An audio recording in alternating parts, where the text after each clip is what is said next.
Hey, everybody. Thanks for joining us. It is January 28th, and myself, Ben Fisher, and Greg Gifford are here to give you all of the local goodness with the Local Marketing Institute webinar. Next slide, please. So you can reach Greg. He is at Greg Gifford. He is with Searchlight Digital, and I'm Ben Fisher with Steady Demand. You can reach me at The Social Dude. Our DMs are open, so feel free if you have any questions, if you need anything, to go ahead and just hit us up on Twitter. And while we're at it, please make sure to join us at LMI Connect on Facebook, where we have an amazing, great community. And also, please visit localmarketinginstitute.com/podcast and sign up for our podcast on Apple, Google, Spotify, or on iHeartRadio. And keep in mind, we are still the #1 podcast in Belarus. We are. It's a fact. And we treasured this, by the way. That was really loud. It was great. No, it wasn't that loud over here, by the way.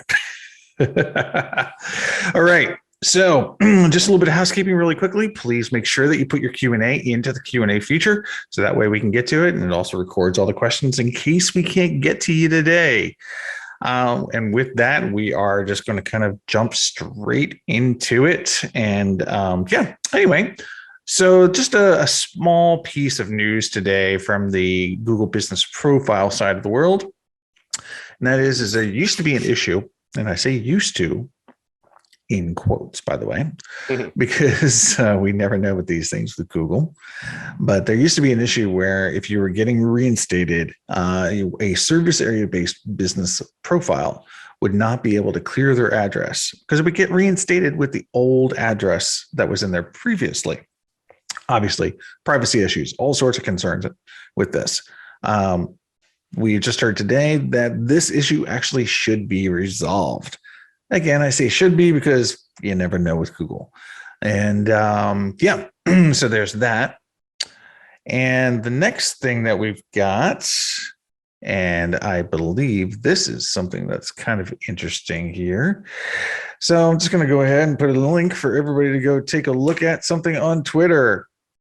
Basically, the too long don't read of this is that when Google changed from Google My Business to Google Business Profile, I guess they decided that they would abandon their Facebook URL and create a new one.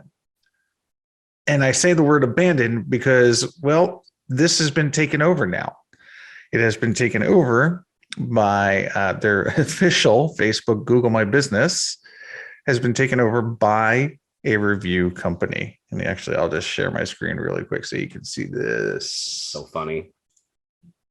So there you go. There you have it. If you go to @Google My Business, you can now go and buy Google reviews. I'm sure whoever's behind this is probably making a very decent amount of money off of this. And it's to be seen whether Google is going to come after them or not. Before we start, you got to go back. Okay, hold on. All right, here we go. The most important thing about what we're seeing in this screen share here is that you might be one of the worst tab hoarders I've ever seen in my life. Yeah, that's very true, actually. And I have a tab management system, so there's that. It's called Toby. It's fantastic. Yes, Stephen. So now it's totally okay to buy Google reviews. But it's actually pretty genius if you think about it. I mean, unfortunately, somebody went out of their way to get it. And how many people still go to that, right? For help. I mean, we're all just mad about it that we didn't think about doing it ourselves. Dang right. So, because you know what that would mean for all of us. There you go. Right. All right, Greg, over to you, my friend. So question came in, should you have customers or should you ask customers to leave a Google review while they are still currently in the store? Excellent question. Also something we can use our new soundboard on. It depends. Because it does depend. Most of the time, yeah, you could totally. And in fact, you should always ask customers while they're at the store. Whether you have them leave it at the store, that's the thing that depends. If it's a low kind of volume, low rate of getting reviews, you're probably fine. If you get a lot of reviews, probably not a great idea, because Google is going to look at where those people are when they're leaving the reviews.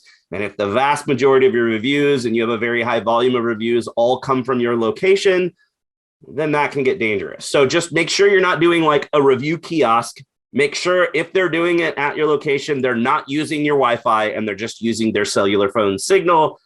And again, low volume, low rate of reviews, you're probably okay. High volume, high rate of reviews, have them do it afterwards so that they're not at your location. Yep, absolutely. Absolutely. And you might want to test it too, by the way, right? You might want to have a customer leave a review while they're there and then see if it shows up on your business profile. If it doesn't, you know you got an issue because you're getting filtered. Right. All right. Excellent. So, all right. I'm going to share my screen here again. You get to see all my tabs. All right. So this is really cool. This is something that Bright Local just launched, and our buddy Jamie Pittman over there wrote this. Basically, they've got a ton of new stats based on a review survey that they did. And let's see, I'll be putting the link here in chat very soon. Here, actually, I'll just go ahead and do that right now. So everybody, if you want to open it. Okay, there we go. All right. So the big takeaway here actually came down to, well, there were actually a lot of different takeaways. But what I thought was the biggest takeaway is that 33% of people were very highly likely to leave a review if they were getting good service and or if they were being asked to leave a review on premise. So at the point of sale, basically. So pretty decent stats about what you should be doing. And, you know, I would just take a look through this. It's some really good data, and it's showing you kind of like a little bit about, you know, what's important. Anyway, and how many times people leave reviews, etc. So you can learn a lot here. I don't know. Any thoughts on that, Greg? It's always good to see new stuff because, I mean, how often are we still seeing stats from review studies from like 2015, 2016 in blog posts and all these things? So yeah, it's always great to see new stuff, especially related to reviews, because so much of the stuff's outdated. Oh, absolutely. Absolutely. And they do a comparison actually with this data too. They'll show, like, for instance, how much, you know, what 2021 was versus now. So it's kind of interesting when you slice and dice the data. Yeah, it makes me jealous that, you know, you get people that get to sit there and do like fun research projects with massive amounts of data like this. It's always cool. Oh yeah. Well, in Bright Local, I mean, the way they do it is they just have a little widget on their website. So everybody who is basically subscribes to Bright Local gets this survey when they log in. So it's a really great way for them to just collect data.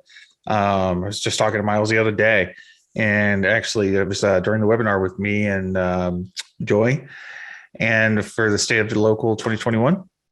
And yeah, it was, we just talked about something. They're like, you know what, we're going to do a survey to our users about that. So yeah, it must be nice, right? Must be nice. Yes. And speaking of reviews, this one's a fun one. A little bit to talk about here about the FTC. This is a nice one. Let's use the ka-ching again. There we go. About such a big fine. So just announced this week that the FTC levied a $4.3 million fine at the company Fashion Nova for deceptive review practices. But here's the real kicker. What they were fined for was the fact that they used a third-party tool to display reviews on their site. And that third-party tool, like pretty much every third-party review widget out there, only displayed positive reviews. So that widget on their site basically would give a list of all the client reviews that came in, pull those reviews in, and only display 4 and 5 stars reviews, which the FTC says is deceptive because we should treat all reviews equally. And if you're going to display your reviews on your site, you should only show everything, not just the positive ones. So they were saying something like thousands and thousands of bad reviews that came in over the last few years were hidden from customers, which impacted their decision or their ability to make an informed decision.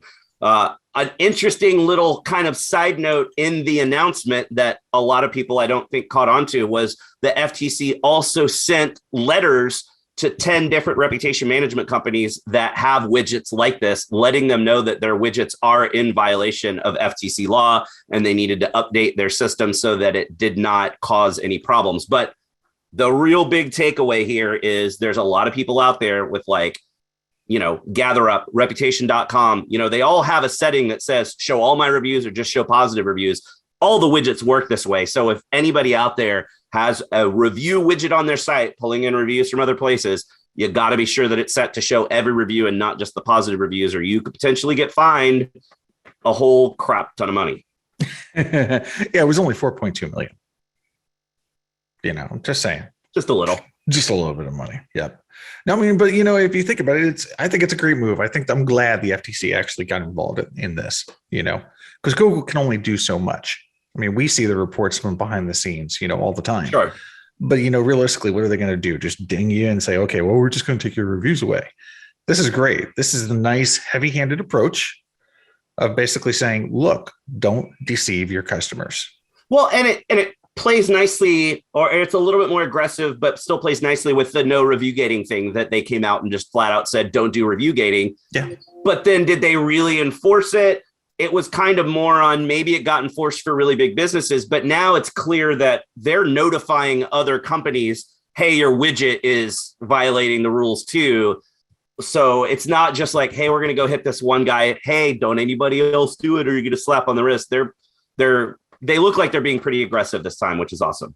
Yeah, exactly. And it's kind of like hey, if Google's not going to do something about it, we will. Right. And hey, I'm all for that. I am all for that. So yeah, just nothing but really that's just great news, I think, period, for the industry. Yep. All right. So cool. So now we're just going to go, let's see. All right.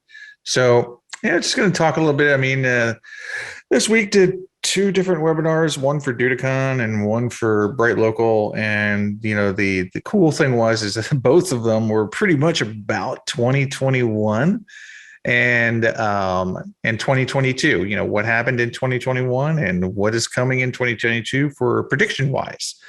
And so it was a lot of fun. In the DudeCon, it was me, Dane Lucio from Missive, and Allie Mark from Whitespark. And the highlights really come down to, let's see, our 2022 predictions pretty much came down to hyper localized content strategy, basically building local pages and more local content. Because of the proximity update, more merchants basically having to open up locations. So if you've been hit by the proximity update, which happened on December 8th, you know it because you lost about 40% of your revenue. And that's at least what I'm hearing across the board. And basically after that, the only thing that you can do is literally just manage your GMBs and open new locations. That is the fix. There's nothing else you can do. So I'm predicting basically that, and so did Colin actually from Sterling Sky. But basically, that's what we were saying is you have to open up new locations. We also talked about keeping an eye on Apple Maps this year. They made a lot of changes last year, and we expect more double down probably on it. Reviews, reputation.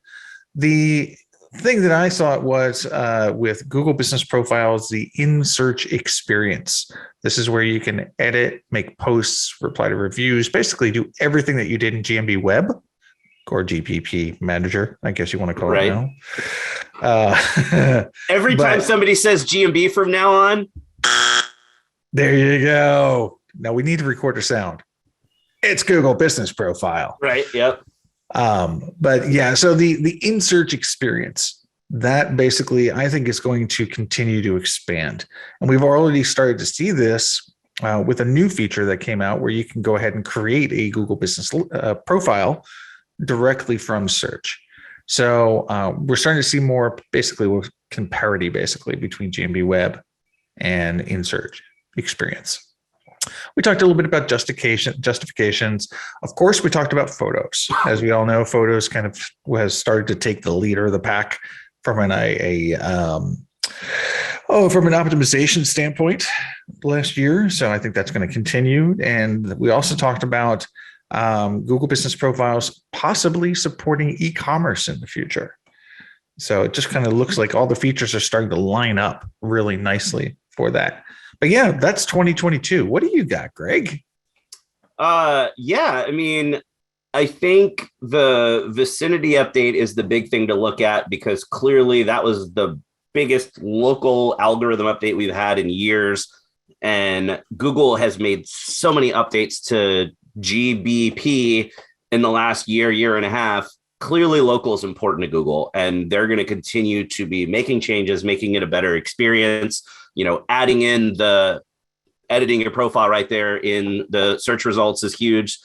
I think just everything local is going to grow and be more important. And, now we know they're really paying a lot more attention to reviews and people not doing things with reviews. So just local is the way of the future. It's going to be really important moving forward and get even more granular. Absolutely, man. All right, cool. So let's see. All right, we have a question from Michael Miller, and that is are backlink services worth the money? What do you think, Greg? Well, the additional details of his question are, his note says, I struggle to get backlinks for myself, and clients have pondered services for this, but I wonder if they are black hat and could hurt me in the long run. So again, this is another one that we'll use the soundboard for. It depends. Realistically, if you're doing the right kind of link building services, then yeah, it's worth it. A lot of agencies don't really do link building because it's hard, it's difficult, it's time consuming. So if you're hiring a digital PR agency, someone that's going to do link acquisition the right way, legitimate link acquisition, or working with an agency that is doing, if we're talking local side, like my agency, we do local link building. Cool. You're doing it the right way. Sure, it's worth it. If you're talking about these link building services where you're getting, I get form fills 5 or 6 times a week on our website from people that are like, this is your next secret weapon in your SEO arsenal. We're going to give you links from DA50 or above websites for just $100 per link. Yeah, no, don't do that. Don't just go buy links.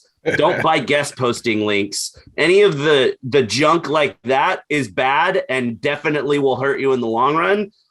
So think of it more of the difference between I'm buying links or I'm paying for a legitimate service that's going to help me acquire links the right way. If you're buying a service from an agency that is doing digital PR or local link building the right way, then sure, heck yeah, go for it. Do it. It works. If you're buying links from a crappy link seller, maybe it works in the short run, but it's going to hurt you in the long run. Don't do it. Yeah, I mean, not unfortunately, you have to kind of go back to what does Google say, right? Google has already stated many, many times, buying links is bad. I'm more personally a fan of the old school methodology of earning links versus buying links. The fact of the matter is if you have to put money towards it, it's probably not worth it. And the chances that Google might even know that these are paid links are probably pretty high. So, earning links, yeah, it's a little bit more difficult, but everything that's good takes a little bit of work. And in SEO, you need to, I think, really earn your stripes. So, by going out and writing articles, going on webinars, showing yourself as a expert in what you do, that can be, by the way, your local HVAC guy. Then you'll earn links. And it could be as simple as coming up with something that's a quote unquote link magnet, right? Where you put together a huge guide, maybe, or something like that. But hey, now you've got a unique piece of content that nobody else has.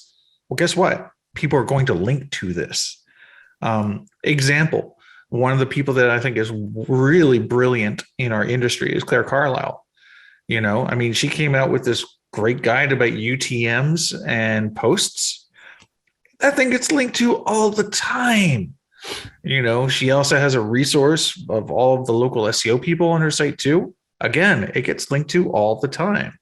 But this is really good content that people need. So that's what I would say for 2022. Try to earn your links. And one other thing I will say is this, is that anybody who's coming to you, then they're selling you links and they say, I can get, like Greg was saying, I can get you XDA links for $100. Yay. Google doesn't use DA. Google looks at the thematic signals from the site or where you're getting the link. That's what they really care about. How important is it? How important is that site? How important is that page? Don't look at domain authority. It's a made up number. Moz made a long time ago. And it means nothing. Exactly. Yep. Google doesn't look at it. So there's that. Okay. So let's see. Our next question that we have comes from Alex Taberry. And Alex is saying, looking for advice on a Google business GBO, actually. So not GBP, but it's supposed to be looking for advice on a GBP reinstatement issue. Let's see. He says he's gone through all the best practices. He's ensured the profile is in line with the legal docs and website info. Submit a reinstatement with the legal docs. No response from support. I will tell you all this, by the way. Another piece of it's new news, by the way, and that is that waiting for the sound. Oh, are we asking Barry if this is new or not? We should ask Barry if this is new. Barry, let's ask new? Barry Schwartz if this is new or not. Yep, it's new. All right. Thank you, Barry. So that being said, is that there is an issue right now, actually, with Gmb Reinstatements. If you submit a reinstatement form, normally within 10 minutes to an hour, you'd get a response. And that response would be, hey, we got it, and here's your case ID, right? If you need more help, blah, blah, blah, blah. And so what's happened is this email is not going out, or it's coming out really, really delayed. We're talking like days. I've been backed up now 5 days. I haven't gotten a response. They say they're getting this, and they say they're getting and replying to, people will get replies after a couple of days. I'm not seeing it. So what I would say, my guidance here is that if you submit a reinstatement request and you do not get a determination within 5 days, come to the forums, post your dashboard URL, and tell us what's happened. Did you get the auto reply? Yes or no? Also, have you gotten a ruling from them, a decision? Some decisions don't get rulings, by the way. So, but come in and let us know dates, basically. And of course, include your dashboard URL so we know it's yours. But yeah, that's the big issue there. Okay, moving on. So let's see. Submit a ticket with a original case ID legal docs. Support told me a technical issue and the engineering team is working out with no current ETA. Okay, that's normal, actually. Ask for help in the community. They look no news, no ETA.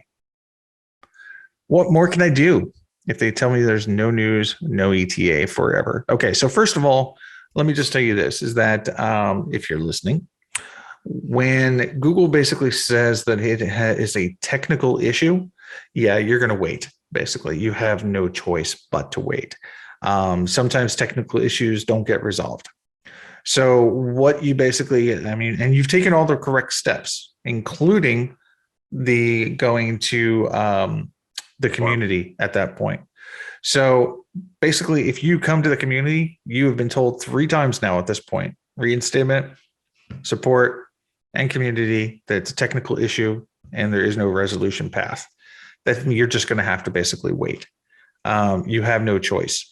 Your only other choice, and this is the worst choice available, is to create a new listing, get the reviews moved over, and then you could try to F that, basically, when they fix the technical issue. Although creating a new listing can cause all sorts of other issues, by the way, too, with a reinstatement. So, and you might never ever get basically reinstated, and you just have to live with a new listing that has no ranking. But yeah, unfortunately, that's the answer. And what do you think, Greg? Got anything on that? No, you pretty much covered it. The one thing that I would add to that is when you do go put a post on the forum, it's happening a little bit more frequently that if there's too many links in that post, then that post gets caught in the spam filter. So if you do have a lot of details and a lot of links that you're trying to give us for whatever's going on in that issue, put that into a Google Doc that is open to the public. And in your forum post, give just a really brief description and say, hey, we've got all the details and all the links over in this Google Doc. And that way it'll make it through the forum filter and people will be able to help you out. Yeah, exactly. I've always found that you can also basically chop off the https://www, and that'll help it get through too. Yep. Okay, cool. So Greg, so we have a question for you, and this is from John Davis. How do you handle two businesses in the same physical space on Google Business Profile? So the interesting bit here is the additional details that he's got, which say, I work for a printing company, a large space. We have an entire floor in a building, many other businesses in the building. A printing company that does not offer the same type of services had their lease expire and now sublet space from us in our shop. They kept their brand name and changed their physical address, city, state, and suite number on their GMB. So it is not the same as our company. Their phone number is different on the GMB. I'm concerned at some point, one of the listings will be flagged or merged. Is there a way to address this? Can we give them a different suite number? Thank you, John. First of all, easy, quick thing there. Suite number doesn't matter to Google. Suite number is just there for humans, for them to know where you are in the building. But what you put for your suite number has zilch to do with the algorithm or anything Google's looking at. So don't worry about the suite number. Technically, to be eligible for, man, I should have done it to myself. GMB. Technically, the rules for GBP state that you have to do face-to-face business with a customer at that location. That location has to have a separate entrance and separate permanent signage, and your staff has to be there. So technically, if this is a print shop and there is only one entrance to the space on the floor that these companies are both in, technically, they're not allowed to have two listings, even though it's a separate business. Now, can you get past that? Sure, because realistically, in the real world, it's two different businesses. The important bit is you've got name, address, phone number. If address is going to be the same, you want to be sure that the name and the phone number are different. Obviously, it's going to be a different website. Realistically, you're probably okay. We're not really worried about merging or duplicates or anything like that. But what could potentially happen is a filtering situation if someone is looking for print shops or printers in a particular close area there. Same thing sort of happens when you have a bunch of attorneys all in one big office building. You kind of get that filter situation. You're not going to have a bunch of the same businesses show up at the same address, even though they're separate businesses. So maybe some problems with visibility and search because of that. But as long as, like you said, the phone number is different, the business name is different, it's clearly going to be a different website, you're probably okay in that situation. Yep. Anything to add? The only thing to add to that is, you're right. They kind of do ignore suite numbers, but it can also help differentiate your address in this scenario. And the other thing is as far as entrances go, what I found is that if you have a office that is inside with your signage, that is considered a separate entrance. It can be considered a separate entrance. So it works. I've had to do it on reinstatements, basically. Stephen just said in chat that he remembers that there is the option that you can kind of nest things so that it says that a business is located inside of another business, which you can. But in this case, in this situation, I definitely wouldn't do that because that's more like, hey, you're located inside the mall, not I've got a print business located inside of a different non-related, non-associated print business. That would be really confusing. Yep, I completely agree. All right. And then we have Doug. Doug is asking, is there any evidence that using Google Ads will help improve your organic ranking? Gosh, I'll take a swing at this one, and then we'll have some fun. So the answer is no, it's not going to help you. As a matter of fact, spending money on Google Ads is only going to help you with your Google Ads. It will not affect any other product, especially Google Business Profile. That just did not sound right. I can't say it, man.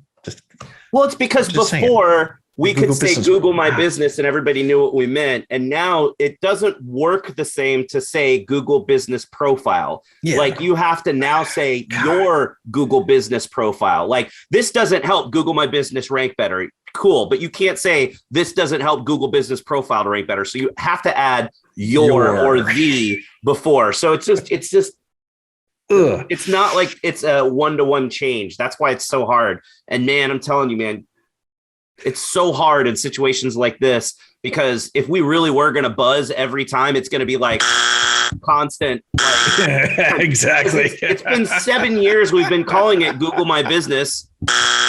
So hard to switch that switch in your brain. It is. I was doing a talk in Phoenix last week, and it was a 2-hour talk, and like 45 minutes of that talk was talking about Google Business Profile. And you've seen me speak. I've got a really fast pace because I try to squeeze stuff in, and it really throws me off because you have to think, don't say it. And then when you say it, it doesn't roll off the tongue and it slows you down. And man, I'm going to watch. I'm still going to be complaining about this like 2 years from now. Like I know I will. I'm almost getting to the point where I refuse to call it anything else. All right. But so anyway, yeah, I'm sorry. Yeah, exactly. Your Google Business Profile. Exactly. And by the way, and I know we're kind of getting off here, but Stephen, your question actually is, where do you find the located in? You would find that when you go to the in search experience. So just Google your business name and then go and edit the information there. Then you can add the located in, and it's your profile, so it should stick. Okay. Back to this question. Yes, Google Ads is not going to help you as far as it's not going to help your ranking. I mean, I even hear this with Google Business Profiles, where they basically will state, like when somebody gets suspended, they'll come in and they'll say, but I've paid Google $100,000 a month and got X amount of good reviews.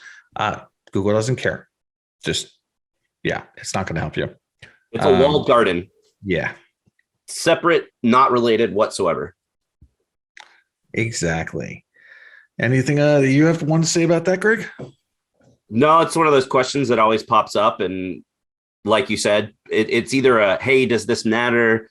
Or a, hey, we spend gazillions of dollars. Why don't they care? But yeah, it really doesn't matter. Now, that's not to say that's not a reason to do it, because the more real estate that you have an option to click on the screen that leads to you, the better. So Don't misinterpret us as saying, yeah, that means don't do paid search, because you for sure should be doing paid search. It's just not going to affect organic. Exactly. And it's not going to affect local either, by the way. Got to put that in there. All right. So Wendy has a question. My SAB's client, my client's SABGBP. God, just gonna go ahead and give you that. Wendy. All right, no, seriously. Okay, so a client's GBP is suspended. It was an SAB, service area based business. Submitted a reinstatement, and he's now appearing in search. However, after 2 weeks, he's still in a pending status, unable to reply to reviews. Anything we could do? Yes, there is absolutely something that you can do. So it's good that he's showing up in search. And however, everything is kind of stuck. So what you need to do is do two things. Reply to your reinstatement success email and let them know, be like, hey, our listing's still impending. Can you get this fixed? After you're done that, open up a Google support help ticket and also state the same thing. Give them your case ID from the reinstatement. Tell them that it's been 2 weeks. It's still pending. However, you're showing on search. Can somebody please fix this? And that's basically it. That's all you can do. And one of those two should get back to you and say, yeah, here we go. It's getting fixed, or it's a technical issue, which we discussed earlier. And then you're kind of in purgatory at that point. And for everyone listening who maybe doesn't know, how would they fill out the Google Support ticket or get to a Google Support ticket? Well, that's a good one. So hold on a second, because now I got to go grab a link. Sorry, I put you on the spot with that one. You did. What's wrong with you, Greg? So let's go ahead. We'll show everybody how to do this really quick. All right. So when you come here, basically, all you do is they've got some of these really nice assistive forms, basically based on what you need. Sometimes the changes, the drop downs will change based on what you ask. So, but to do this, I mean, or actually, we'll just do this pending. You just type in pending, and here we go. So you're looking for this one, business listing pending review. Then you would click next. It'll tell you if you have a case ID. This is new. A descriptor. I have not seen that. That's Barry. Is that new? Hey, Barry, is that new? Yep, it's new. All right. Thanks, Barry. So then you click on the next step and the next step, and then you email.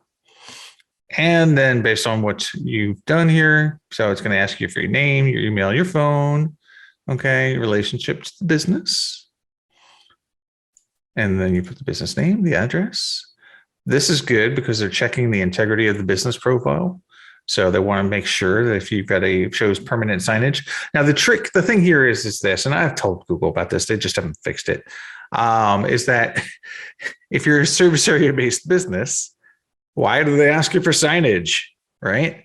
So what I would actually upload here would be like a utility bill, basically, or a business license if you're a service area based. Your URL, the public URL, that can be actually gotten from your in-search experience. Go to settings in the advanced. I believe you can get your ID, or you just give the dashboard URL. The dashboard proves that you have ownership, and describe your issue. And then, of course, if you have any related case IDs, once you hit submit, there's going to be a nice little message that pops up here. That message will basically tell you what the case ID for this ticket is. And then basically at that point, that's it. Just document that and you're good. All right. All right. So what do you got to add to that there, buddy? No, my whole ad was getting you to show people how to use the form. So I'm good. All right. Deal. I hear you. And yeah, Wendy. Yep. You're going to have to give it a couple more days before you get that to see if you get that success email or not. Give it about a week. Sorry. Okay. So let's see. Sheila has a question. You want to get this one? Question. Can I show my reviews on my website? Yes, you can. No reason not to.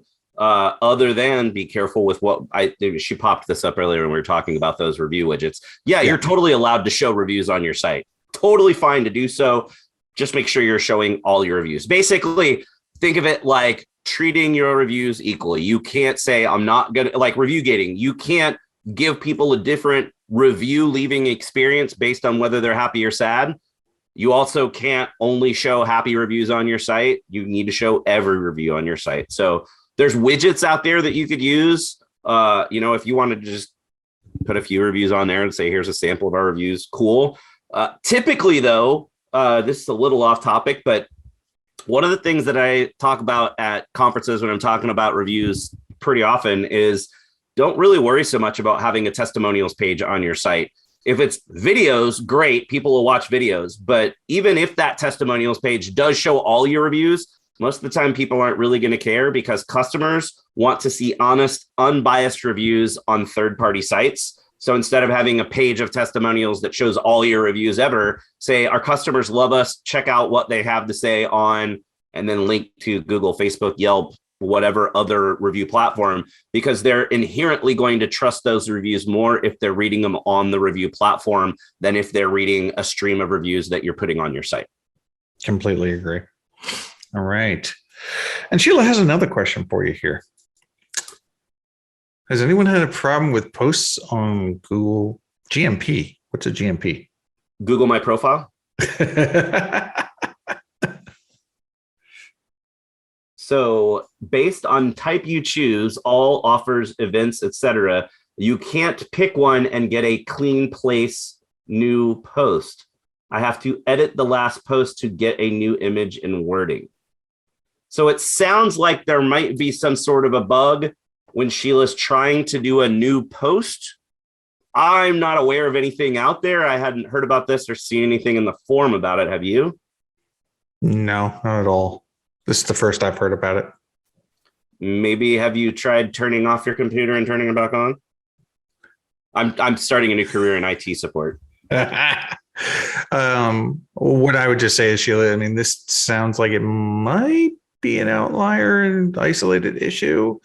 If you want to do a Loom, basically, and if you want to go ahead and DM it to me on Twitter, I can take a look and see what's going on, basically. So that's what I would do there. Thank you, Sheila. All right. Trisha has a question. I have all reviews available in widgets, but put different reviews on different pages based on the service page. Is that not acceptable now? It's basically filtered by service. It's totally fine. It's a good practice. And actually, it's better for the customer. So that makes it even more better. All right.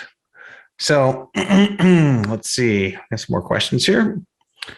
These are some questions from last week. When your GBP has been suspended, submitted a reinstatement form, received a response from Google, you made the changes to improve quality as requested.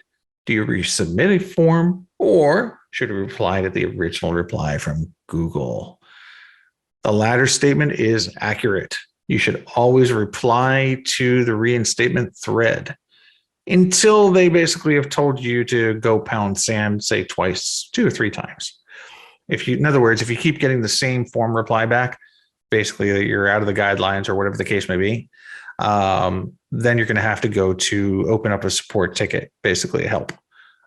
What do you think? Anything you have to add to that, Greg? No, yeah. I mean, why don't go do a new forum and potentially talk to a different person and start a new process. Always respond back to that original email. It's much easier keeping it all in one place. Exactly. And that way it's always going to go to the same operator as well. I've got a good one for you. Again, leftover from last week. All right. Let's do the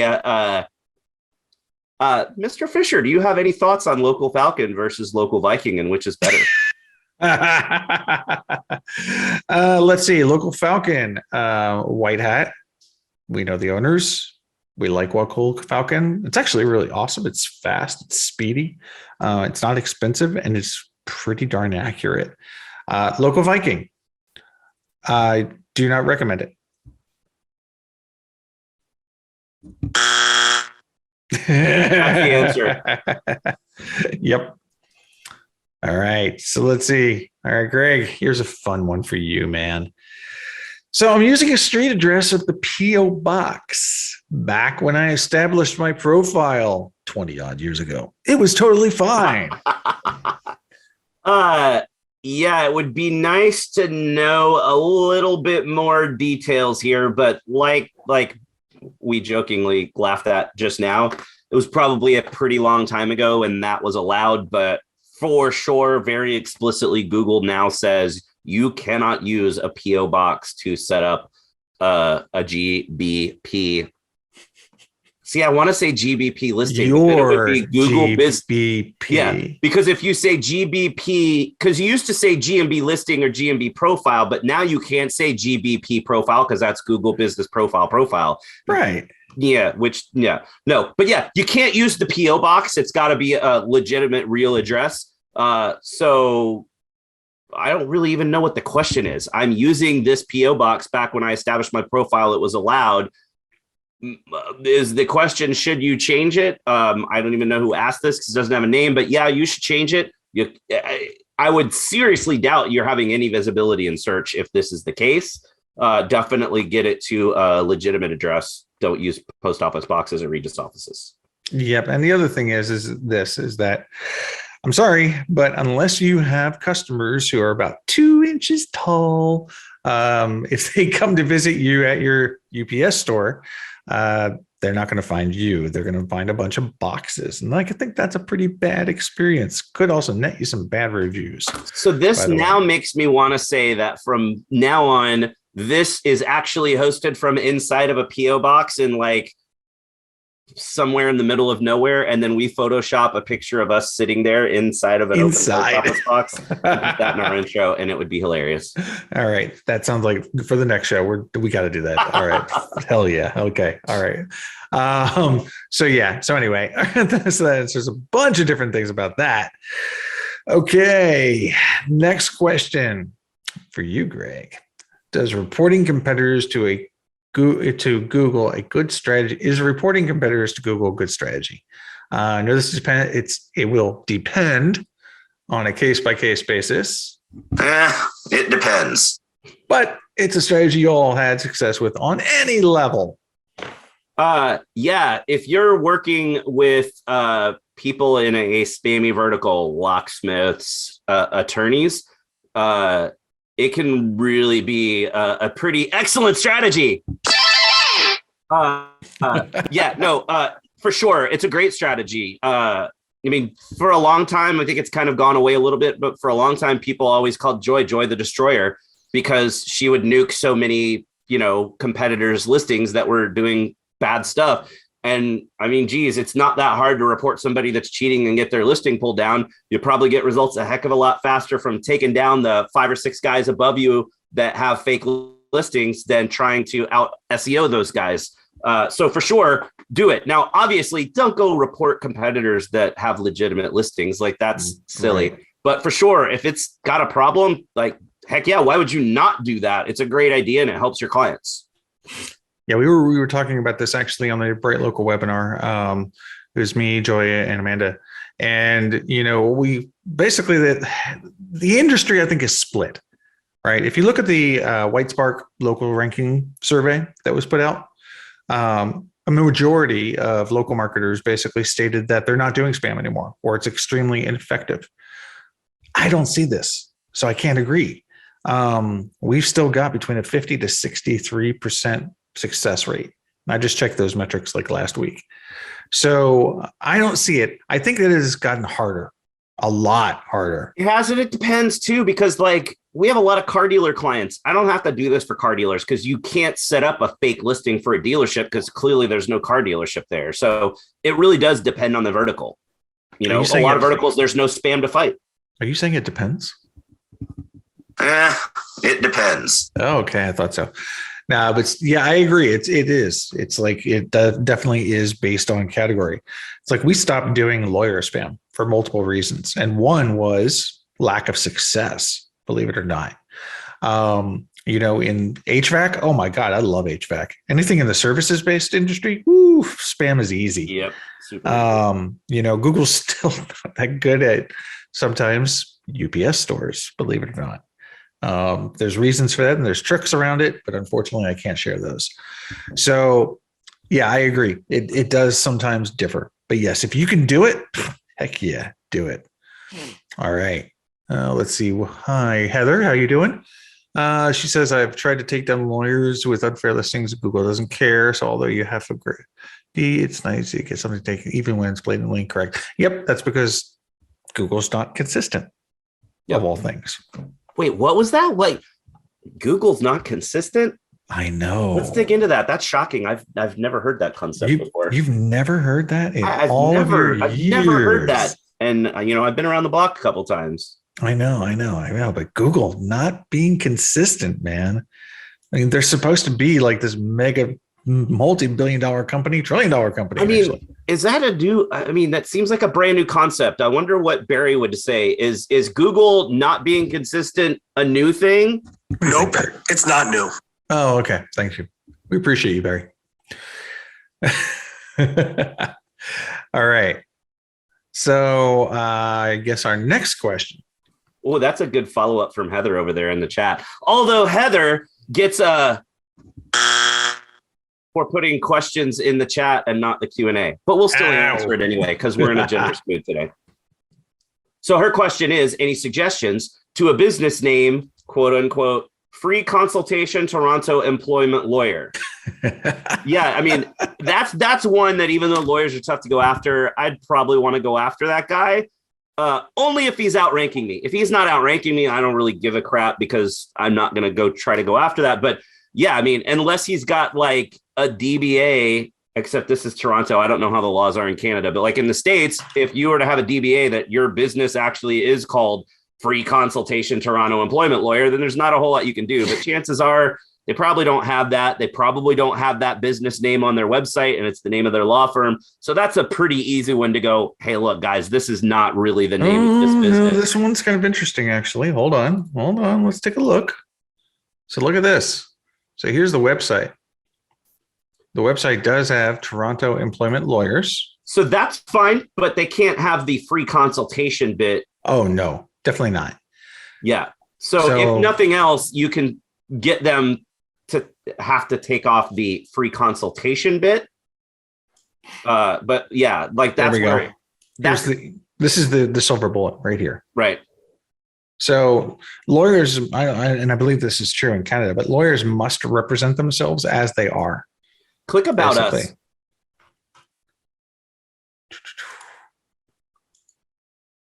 Yeah, Randy L. Yeah. So that's pretty blatant then. Yeah. And I'll bet you if you call them, they're going to answer the phone as Randy I, whatever, how you would say whatever it is. Right. Yeah. Exactly. So first thing I would do is I would make a recording. I would go ahead, open up Skype, give a call, hide your phone number, which you can do. Just pay for it. It's like $2, and call them up and record it. Now, I will say this: I'm not a lawyer, so you might want to check your laws as far as in Toronto, if you're allowed to have, or I mean Canada actually, if you're allowed to have first party consent or two-party consent or not. If it's one-party consent, you're good. If it's two-party consent, and don't record it. Anyway, but yeah, I would do that. And then I would just point out that the About page has this, the copyright on the site says Randy AI Law Office. The header says Randy AI Law Office, and that it is misleading. Oh, this is a good one, though. Hold on. What's that? Hold on. I'm trying to get a good URL to Slack to you or to put in the chat. Here, I'll Slack it to you so that you can see. All right. Let's see if that worked. I don't know if that, I was trying to delete all the crap, so it was just easier. But yeah, they're GMB. GBP. The name of the business is Free Legal Consultation, Toronto Employment Lawyers, Randy I Law Office. Yeah. So at that case, for sure, they already have Randy I Law Office in there. So the Free Legal Consultation, Toronto Employment Lawyers is going to have to go. So we're just going to go ahead and change this right now. We'll see if it sticks. You never know. It might. All right. Cool. All right. So sweet. Thank you, Heather. That was kind of fun. We should do more of these. Fighting spam live. Yes. All right. So, okay. So this is a good question. Still following on the spam route. Does a Google Business Profile require that the address on the website match the address on the profile? What do you think, Greg? Oh, sorry, I was looking back at the Randy I site again because Steven asked in Q&A if the FTC would frown on the 5-star Google badge. So now I want to go back and see what 5-star Google badge. The FTC is only in the US, so it wouldn't matter for this guy. But yeah, it wouldn't matter. I do think potentially that if it was in the States, it might, because they have a 4.8 star rating and their website says they have a 5-star rating. So technically that is being deceptive about their reviews and could get them in trouble. But I mean, I don't know if it's in Canada, so who knows what's going to happen. Yeah, I almost kind of want to rip this guy apart and see if he's got fake reviews and all sorts of stuff. So, okay, back to the question. Fun. Doesn't GBP require that the address on the website matches the address on the profile? I mean, it should, I've definitely seen situations where it doesn't. So it's not a hard and fast requirement, but why would you have a different address on your website from your Google profile? It doesn't make sense why There's you only ever want to do that. Yeah, there's only one case I've seen where that is okay. And that is where the business owner does actually get mail at a PO box. However, their GBP is verified at their home address. Yep. So because they're hiding the address. However, I will state this, and that is that technically the answer to this is actually yes. So you do want your Google Business Profile verification address to be the same as what is depicted on your website. Why? Is because in certain circumstances where it does depend, It depends. then Google will scrape your website, or the website, I should say, and to match basically pieces of data. So like, for instance, when you go for bulk verification, you must have the addresses and phone numbers of your Google Business profiles exactly on your website as they are in Google Business Profile Manager. Look at that, Greg. I actually said Google Business Profile a couple different times. Right. Wow. Anyway, so that might actually get you some applause. Oh, God, redo that sound. So yes. So basically, yeah, I would say as a rule of thumb, general rule of thumb, you do want it to match if you can. And we probably have time for one, maybe two more. Yeah. So this one, can creating location pages on your website using Google Business Profile category keywords, wait, I got to click to see the whole thing, help? Is the location or different cities? Didn't we answer this last week? I Or don't last know time? if we did or not. Because it was a question. I know for sure maybe it was somebody asking a similar question, or maybe I'm confused and it was a different podcast I was on. But boiling down the question, can you create landing pages on your website using Google Business Profile category keywords to help those location pages rank, especially if the location pages are in different cities than where your profile is listed? So this is a city page question. If you're creating city pages and trying to get visibility outside of the city that you are actually located in, should you be creating those pages using the categories listed in Google Business Profile category options? I would say absolutely not. Don't worry about the categories. Worry about the actual concept you're trying to show up for. Do your keyword research and do it around that, not based on what's in Google Business Profile categories, because that's going to be a lot more restricted and not necessarily the way that people are going to be searching. And even still, showing up outside of the city that you're in, that's a whole nother ball of wax. So let me get to that. In any situation where you're creating city pages, you are trying to get visibility outside of the city where you have an address. That's the key part here. If he's talking about using Google Business Profile categories, that means he's trying to show up in the map pack. He's targeting showing up in the map pack, which means he wants to show up in the map pack, but he's not going to show up in the map pack with a city page. When you're doing city pages, that is targeting organic results, not map pack results. The only way to show up in the map pack is if you have a Google Business Profile in that city or in a nearby area and there's not a whole lot of competition, so there's only 3 or 4 results that could possibly show anyway, so Google's going to show you because you're the closest relevant result. But if there's more than 3 results in that other city, creating a city page isn't going to get you to show up in the map pack no matter what you do. Pretty much. All right. And our last question for the day. Can we talk about proximity and service area based business profiles? Sure, we can talk about it. I guess that's your answer. No, but seriously, there's not much to talk about. Your service area based business profile is going to rank based on the address that you have used for your verification. It's pretty much that simple. So if you, for instance, are in Boca Raton and your verification address is 3 blocks from where Google says Boca Raton's city limits are, then you're not going to rank in Boca Raton. This is how it works.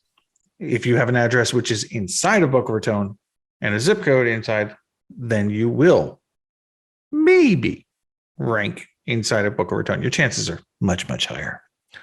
As far as proximity goes, based on a study I did with SEMrush,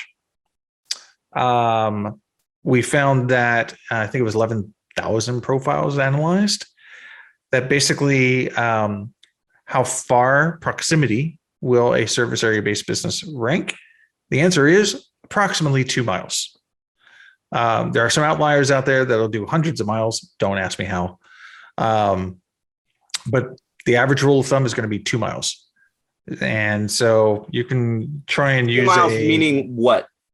You'll rank 2 miles out as far from your verification address. Gotcha. So yeah, that's what was found out in that. Again, it doesn't really, it's not for everybody, but it's pretty consistent. All right. With that, we have another episode of the Local Marketing Institute on the books. So, and hey, we are #1 in Belarus. Just saying. Okay, got to work on that mic. So basically, Greg and I, we are going to be back in 4 weeks. Okay. Unfortunately, I will be in Maui in 2 weeks at a. I know, it's so horrible, for a event with a digital marketing organization, and it just happens to be in Maui, and we're snorkeling and stuff like that. Just saying. Anyway, so we're going to be off for a couple of weeks here. We will be sending out emails, of course, for our next one. So if you have not subscribed, please do. And then we are going to have some special guests coming up here in the next couple of months. So on February 25th, we have Chase Buckner. He's going to be joining us from Go High Level. Go High Level is a pretty cool piece of software, especially for agencies. And then we're going to have the wonderful Claire Carlisle joining us on March 25th. And so that should be a real fun event. Feel free to everybody, by the way, get your questions in. So that way we've got some really cool stuff to talk about next time. And until then, have a wonderful weekend. Thanks for coming, everybody. Bye.